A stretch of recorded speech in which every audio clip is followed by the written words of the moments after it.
গরম ভাতের সাথে আলু ভর্তার রেসিপি। এই বৃষ্টি মুখর দিনে গরম ভাতের সাথে আলু ভর্তার রেসিপি। মাছ মাংস দিয়ে যতটা ভাত আমরা খেতে পারি না, তার চেয়ে দ্বিগুণ ভাত খেতে পারি আলুর ভর্তা দিয়ে। আমি রেসিপিতে চলে যাব। এখানে একটি পাতিলে কিছু সিদ্ধ করা আলু নিয়ে নিয়েছি। আলুগুলোকে খোসা ছাড়িয়ে একটা প্লেটে নিয়ে নিলাম। এখানে আমি একটা বলে কিছু পেঁয়াজ, লবণ এবং কিছু লাল মরিচ নিয়ে নিলাম। তারপর আমি হাতের সাহায্যে লবণ দিয়ে পেঁয়াজগুলোকে ভালো করে ডলে নেব, ডলে নরম করে নেব। তেলে নেওয়া মরিচগুলোকে ভালোভাবে ডলে নেব।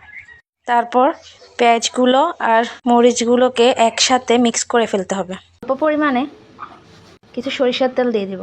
তারপর সরিষার তেল, পেঁয়াজ, মরিচ একসাথে মিক্স করে ফেলব। আলুগুলোকে একটু ভেঙে নেব। এখন আমি আলুগুলোকে ঢেলে দেব। তারপর আমি হাতের সাহায্যে আলুগুলোকে ভেঙে নেব। হয়ে গেল আমার আলু ভর্তা রেসিপি। আলুর ভর্তা রেসিপি, যেটা খেতে খুবই মজাদার।